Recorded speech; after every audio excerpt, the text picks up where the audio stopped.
This tutorial will explain how supervisors can offer feedback on theological reflections. After logging into Percorso, you will see the students that have been assigned to you. For example, one student has been assigned to this supervisor. Here we see an open item. The student has submitted their first theological reflection. If you'd like to offer feedback on that reflection, simply select the reflection, and you will now see information about the theological reflection, any measured goals which were selected that relate to this theological reflection, the narrative goals that the students selected at the beginning of the formation year, which they are working on this year and relating to the different reflections, and then the actual theological reflection itself with related goals that are specific to this theological reflection. As a supervisor, this area, this shaded box, is the area where you can offer some feedback.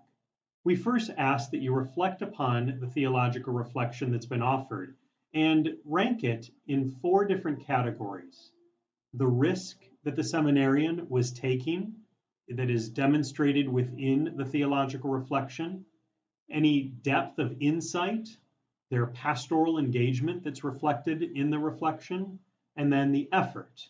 Within each of these categories are several rankings.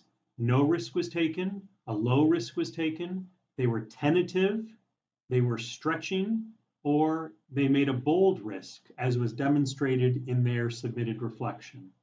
In terms of insight, no insight was offered, no new insights were offered, maybe a shallow insight, interesting, motivating, or inspiring.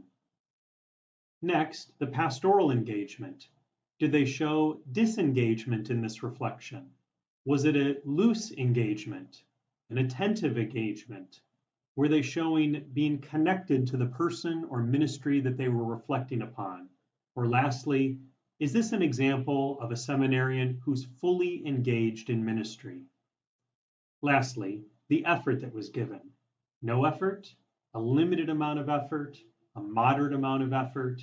They were energized in their effort, or maximum effort was demonstrated in this reflection. After ranking the seminarian in the different areas, you can then offer a narrative. I recommend writing this narrative potentially in another document, just in case you should lose internet connection and you would lose what you wrote. So I will copy and paste my reflection that I wrote in a separate document into this form, giving a few notes on how I feel the seminarian connected this reflection to the goals that they're working on, and maybe why I selected the particular rankings that I selected above. After that is done, I would then click the Submit button. Now there's another button here as well, which I want to make note of, and that's the Return button. If you feel that this theological reflection does not fit the expectations of the seminary, or is in somehow lacking in true reflection, you may choose simply just to write that in the narrative. This theological reflection is not showing a depth of reflection that I would expect for this level. You can select the Return button, at which point the seminarian would have to resubmit a new theological reflection. But however, if the reflection meets the criteria of a good theological reflection, as you've determined above, you click the Submit button, and the theological reflection is submitted. At this point then, you should be able to see on the student's dashboard in their assignments that this theological reflection is now complete.